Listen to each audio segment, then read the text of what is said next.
You're listening to the Minimalist Podcast with Joshua Fields Milburn and TK Coleman. Thank you, Alabama. Hello, everybody. Coming up on this free public minimal episode, a caller has a question about starting the process of simplifying for newbies. And then we've got a lightning round question about staying motivated when decluttering gets difficult, followed by our Right Here, Right Now segment and a listener tip for you. You can check out the full Maximal edition of episode 436. That's the full episode where we answer 5 times the questions and we dive deep into several simple living segments. Plus, the singer-songwriter Griffin House will be joining us this week to talk about approaching musical instruments and other gear with a minimalist mindset. That private podcast episode is out right now at patreon.com/theminimalists. Your support keeps our podcast 100% advertisement free because, say it with me, y'all, advertisements suck. Let's start with our callers. If you have a question or a comment for our show, give us a call, 406-219-7839. We'd love to hear from you. You can also send a voice recording right from your phone to podcast@theminimalists.com. Our first question today is from Ken. Hi, Minimalist. I'm Ken, and I'm a Patreon subscriber from the Philippines. You've been a minimalist for more than a decade, so how did you put traction for this goal for more than a decade? I've been in this journey for just 4 months, and I'd love to hear a response for this one. Y'all are an eye-opener to me about intentional living. And keep the great work you've been doing, and big hugs to you, to all of you at The Minimalists. Bye, guys. Well, big hugs back to you, Ken. Thank you for that question. I think about simplifying for newbies here. This is something that often happens right away because our life is hard. We've got all this stuff. We've amassed all of these things. And the easy thing to do is what? Just stay with the status quo. That's easy. But that leads to a hard life. But if you do hard things right now, it leads to an easier life. Ooh, that was pithy. Maybe you could tweet. That's not my pithy answer. That's not my minimal maxim. My minimal maxim for this one is simplification is a process, not a destination. I think sometimes you have to think about the outcome for sure. If you know where you want to go, that's important. And then you have a path to get you there. But simplifying, you don't actually get to this place called the simple life. The simple life is part of the process. You'll reach that horizon and a new one will peek its head around the corner as soon as you've gotten there. That's a mixed metaphor, but I think you get the point. TK, what insights do you have about simplifying? Because it gets difficult up front when, you know what? I got really excited about this. And so I started decluttering my closet and I got 3 hours in and realized oh, wow, this is kind of hard. Or I looked around at my house and said, I own so many things. I don't even know where to get started. So guess what? I'm not even going to get started. The paradox of intentional living is that it requires the recognition that some things work better when you're not intentional about them. So if I say, it is my intention that I'm going to be a good minimalist 10 years from now, well, that's not the sort of thing you want to be intentional about. It's the kind of thing that you ruin by focusing too strongly on it, right? You want to be playful and open-hearted when it comes to what you're going to do 10 years from now, what you're going to identify with. And you want to focus on what resonates with me now. What kind of song would I like to sing today? What kind of music would I like to dance to today? And you sort of minimalize your intentionality in terms of how many things you focus on and how many results you try to achieve. When it comes to feeling overwhelmed by so many things, one of the things I like to say about this is that the people who get stuck are not the people who start small. They're the people who refuse to start at all. And they refuse to start at all because they try to do it all. And we fear doing it all or not doing it all because it feels like we're insulting the things that we say we want to do. How could you possibly be serious about running if you're not going to start with 3 miles a day? How could you possibly be serious about cleaning your house if you're not just going to do the whole thing as fast as you can? You just told me for the last hour that you really want to get this place clean, and all you're going to do is clean up for 10 minutes and stop. You're not serious. And we yield, we submit to that voice that convinces us that to do little things means that you have little passion, little dedication, little commitment. But to do little things is to be honest about the way change happens. And it's to be honest about our limitations. And it's to set yourself up for a sustainable way of life. It's a way of saying, by doing little things, I'm going to create a pattern of living that I can continue and maintain a spirit of play with for as long as it is useful to me. And thereby I can avoid that sense of overwhelm that kills so many dreams, on the first week. Right. And it compounds the overwhelm that's already pre-existing in a way. So you look around and the average American household has 300,000 items in it, according to the LA Times. And so you look around and you say, I've got hundreds of thousands of things. I'm overwhelmed, but I'm going to start dealing with this now. Now I'm even more overwhelmed because I actually have to do something about it. At least before I could pretend, at least every time I walked out of the house, I could pretend it wasn't a problem. It was a problem. It was there in the back of my mind. And that's why I said that a moment ago. If you do hard things now, your life becomes easier.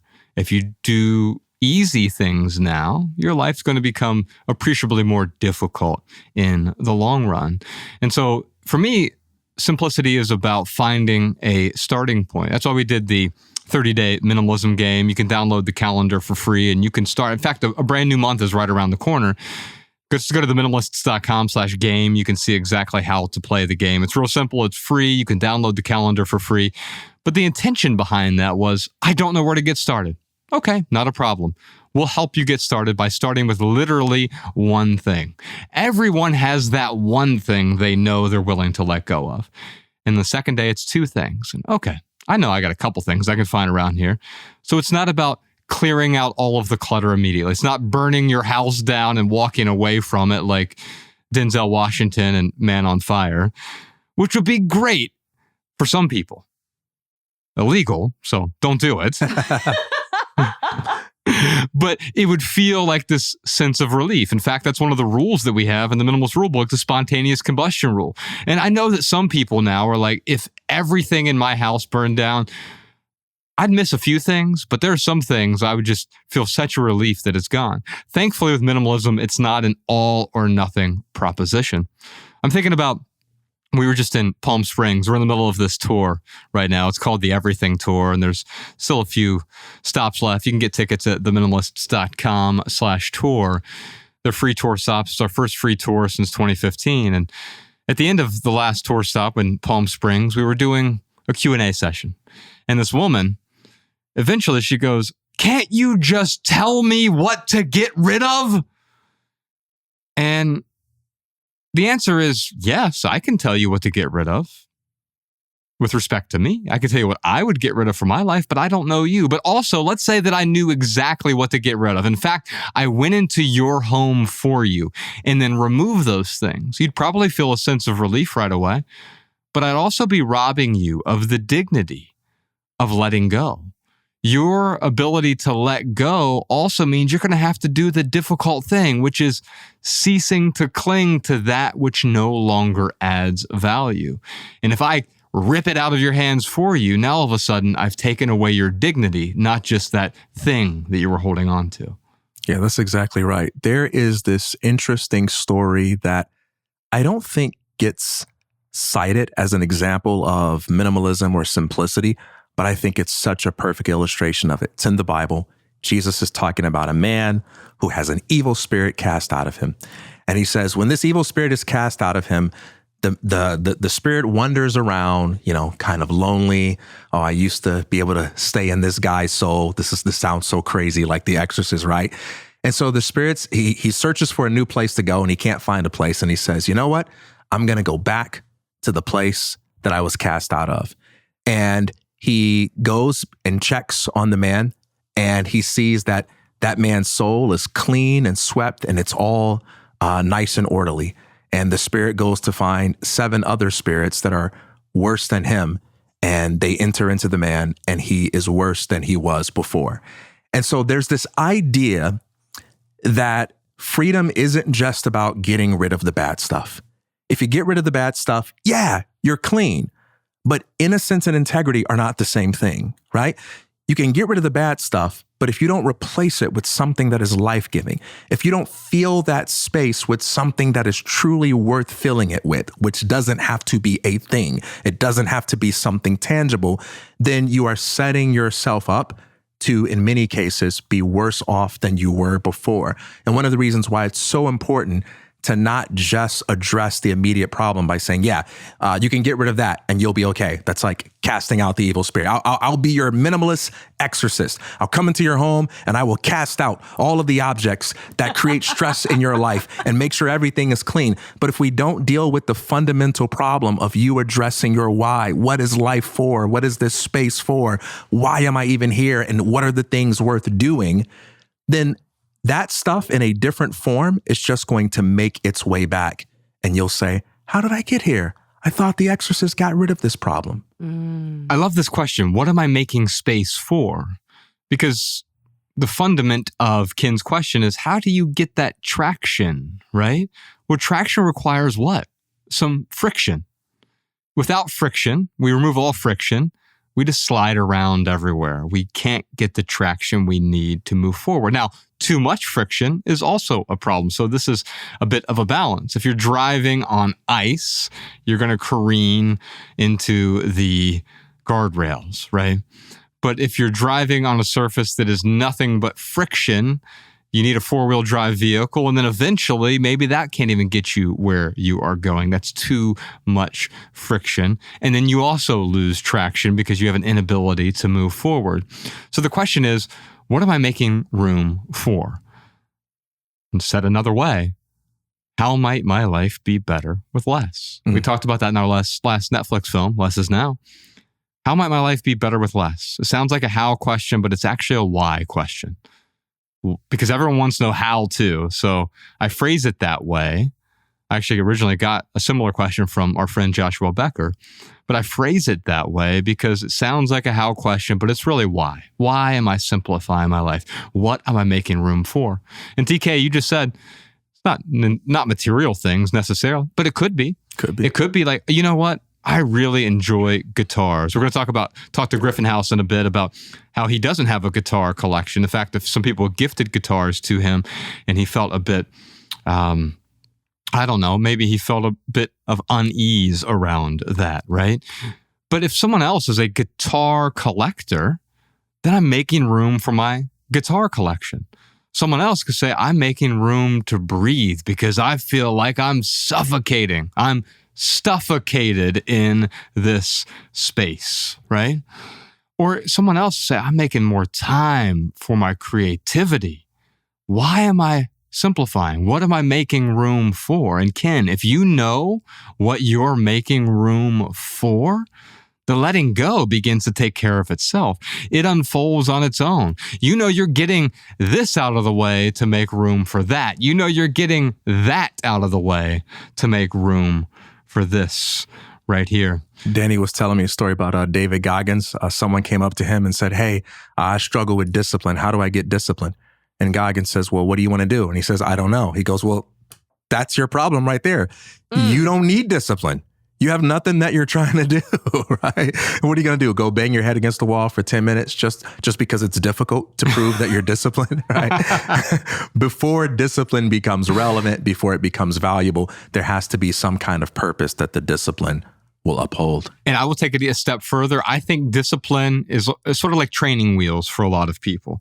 As a writer, I no longer require discipline. I know with Professor Sean especially, he doesn't have to have the discipline to write. He's so compelled by it. It looks like discipline. I'd be totally fine with calling it discipline, but to me, it's something else. It's when you find something that is compelling, the discipline shows up without you needing to deploy it every moment of the day. I must inject discipline into this. It doesn't feel that way at all. In fact, it feels airy and light when it's going really well, when you're compelled by something. But to an outside observer, it looks like discipline. Ken, I'd love to send you a copy of the Minimalists' very first book. It's called Minimalism, Live a Meaningful Life. We originally published it in 2011. The second edition came out in 2015. And it's exactly how we got started, by focusing not on the stuff, which is a common misconception. In fact, I had that misconception when I first started simplifying my life. I thought it was about the stuff, but it was much more about my values. What do I value? That's what I'm making room for. Alabama, before we get back to our callers, can you tell me, what time is it? You know what time it is. It's time for the lightning round where we answer your questions from TikTok. Yes, Yay! indeed. Actually, it's from Patreon now. If you'll recall, we got rid of social media, and so we're still in our pattern here. We're actually going to be talking with Griffin about letting go of social media. And then next week, we're doing a really great episode. We've got an announcement. We're calling it Graduation Day, and we're going to announce some graduations. And actually, I'll just leave it at that. Nice little teaser for next week's episode. But one thing that we've graduated from, at least till the rest of the year, is social media. So we've got some Patreon questions here, and this one is from Fadia. I've been getting rid of stuff, but every time I look, there's more. I get so overwhelmed and exhausted that I stop decluttering. What can I do to keep going? Now, during the lightning round, we each have 60 seconds to answer your question with a short, shareable, less than 140 character response, because even though we're not on social media, you might be, and you might want to copy and share our pithy remarks on social media if you like. By the way, you can find all of those minimal maxims in the show notes over at theminimalists.com/podcast. TK, you had 4 pithy answers. I copied 3 of them and put them in our production notes here because I couldn't decide between these pithy answers. The 4th one was, I think, a Montel Jordan lyric, so I removed that. This is how we do it. This is how we do it. Na na na na na na na. Tweet that, Professor Sean. Or I guess don't we can't tweet that anymore. Darn, what are we gonna do? What's going on with my identity? I should have held my nose to get that nasal. This is how we do it. Yes. Give me something pithy for Fadia here. Do things that don't require you to be done. I think about the words of Alan Watts here, who says that if the purpose of music was to finish the song, the best musicians would be those who played the fastest. But clearly those are not the best musicians, right? Because the purpose of music is something else, like being in the moment. Every time I eat a meal, I find that later in the day, or perhaps the next day, I need to eat another one. Every time I take a shower, it turns out that the next day I need to take another one. Every time I, do anything that is good or fun, it turns out I need to do it again. Well, what's the solution to that? Well, the solution isn't to worry myself about the fact that I'm never done. The solution is to find a rhythm for doing these things that is more important than the result of never having to do them again. You will find that many important things in life, like becoming healthier, getting in shape, will require you to show up and be committed to a process that will last your entire life. Life is change, and change is the shedding and acquiring properties over time. And that means we're always going to be adding, subtracting, recontextualizing, and we just have to find a way to do that. That makes it a game. To approach it with the spirit of play. You're never going to finish this, and there's nothing wrong with that. I struggle with that so much because, as I mentioned earlier about the horizons, as soon as you get to a horizon, a new horizon appears, but I'm a completionist. I walk a lot, but it helps me out to have a destination in mind. And it could be something as simple as I have a letter I need to mail. I'm going to walk 3 miles to the post office, and it's a 6-mile round trip, just so I have an excuse. And it becomes much easier for me because I'm getting something done. But the walking itself does not require that I do something to complete something. I just do the walking. And now I simply go for a walk without needing to complete the walk. The walk is complete when I say it's completed. And that has been something that I've continued to struggle with because as a completionist, I want things to be finished. And I think that's where Fadia gets so overwhelmed and exhausted. And I just want to say to you that I totally am compassionate for you here because I too get overwhelmed. And when I feel exhausted, I don't want to do anything. I just want to stop. And when you look at something that feels so overwhelming, I was talking to my daughter last night about this. She was overwhelmed by some math that she was doing. And I talked to her about chunking. And I asked what her mom's phone number was. And she rattled it off. 3 digits, 3 digits, 4 digits. And I explained to her that sometimes The easier way to complete something is by breaking it into smaller tasks.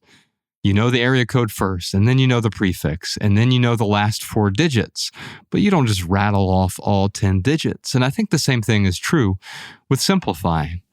How to eat an elephant? It's 1 bite at a time. And with your stuff, it's 1 item at a time. It's 1 bit of letting go at a time. It's 1 ceasing to cling at a time.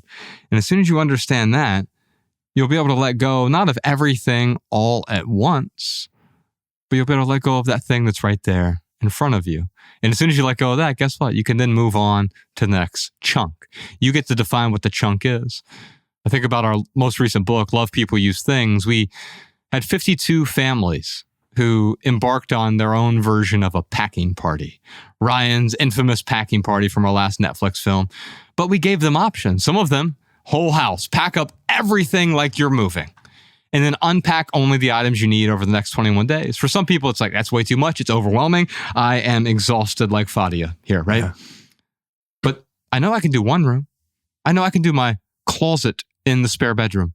I know I can do my entertainment room. I know I can do my guest bathroom. I can box that up. Okay, let me chunk that. Let me start there with 1 room so that I'm not so overwhelmed. What is the least overwhelming room in your home? What is the least overwhelming space that you want to simplify? Maybe that's the great place to start. I did it all wrong. I started with my mom's sentimental items. And that is, talk about overwhelming. Yeah. These are the things that I don't want to part with any of them. But I realized that if everything's sentimental, then nothing is sentimental. And I did, and that was helpful for me. It was biting off more than I could chew, so to speak.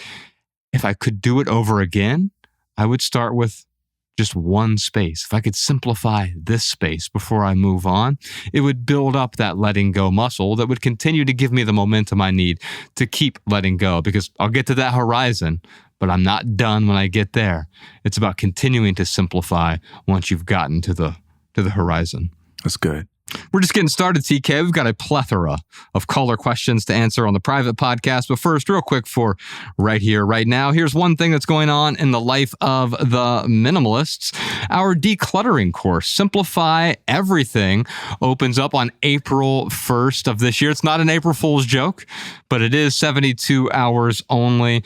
We only do this 2 or 3 times a year, so you can hop on board if you like. You can declutter everything in your life: physical clutter, digital clutter, calendar clutter, financial clutter, relationship clutter. It takes place over 5 weeks. However, you can take it at whatever pace you'd like. I know we've had people that take it at 8 weeks or 10 weeks. You can simplify at your own pace. It's 5 weeks, 17 video lessons, 45 clutter problem areas, 135 decluttering solutions, a 30-page workbook, and student forums, so you can interact with everyone else who is simplifying their life at the same time. Enrollment opens on April 1st, but you can pre-enroll today at simplifyeverything.xyz. Alabama, what else you got for us? Here's a minimalist insight from one of our listeners. Hello, my name is Candace from Blue Ridge, Georgia, new Patreon supporter, but longtime listener of The Minimalists. I was recently listening to Maximal episode 407, the scarcity episode, when you began talking about messes, and it reminded me of this poem that I'd heard by Rose Milligan. It's called Dust If You Must. Dust if you must, but wouldn't it be better to paint a picture or write a letter, bake a cake or plant a seed, ponder the difference between want and need. Dust if you must, but there's not much time, with rivers to swim and mountains to climb, music to hear and books to read, friends to cherish and life to lead. Dust if you must, but the world's out there, with the sun in your eyes and the wind in your hair. A flutter of snow, a shower of rain, this day will not come around again. Dust if you must, but bear in mind, old age will come and it's not kind. And when you go, and go you must, you yourself will make more dust. Another insightful listener tip. Thank you, Candace. If you have an insight about this episode or any other episode, you can leave a comment on Patreon or YouTube, or better yet, send a voice memo to podcast@theminimalists.com so we can feature your beautiful voice on the show on a future episode. All right, that's the first 25% of episode 436. We'll see you on Patreon for the full Maximal edition, featuring an outstanding interview with the musician Griffin House, who helps us answer a question about being a minimalist when it comes to music gear. We also dove deep into his career and some insights about becoming an independent musician after going through the traditional system. Also, we talked to him about letting go of social media, and I think maybe he's compelled after our recent letting go with Cal Newport. I think he's compelled to let go as well. Also, on the private podcast this week, we answer a bunch more questions like, how do I walk away from a failed relationship that is making me unhappy? How do the cultural norms for minimalism differ between countries? What gifts do the minimalists personally purchase for other people during birthdays or holidays? Plus a zillion more questions and simple living segments over on the Minimalist private podcast. We also have an outstanding home tour from one of our listeners this week on Patreon. Visit patreon.com/theminimalists or click the link down in the description to subscribe and get your personal link so that our weekly Maximal episodes play in your favorite podcast app. You'll also get access to all of our podcast archives all the way back to episode 001. By the way, Patreon is now offering free trials, so if you'd like to test drive our private podcast, you can join for 7 days for free. Big thanks to Griffin House for joining us on the private podcast this week. Check out his new EP. I've got the vinyl version of it here, right here in front of me. It's called The Tides. We'll put a link to this in the show notes. It's also the 20th anniversary of his first album, which is called Lost and Found. It's one of my all-time favorite albums. In fact, we played one of his songs on the added value segment on the private podcast. That is our minimal episode for today. If you leave here with just one message, let it be this: love people and use things, because the opposite never works. Thanks for listening, y'all. We'll see you next time. Peace. Every little thing you think that you need, every little thing you think that you need, every little thing that's just feeding your greed. Oh, I bet that you'd be fine without it.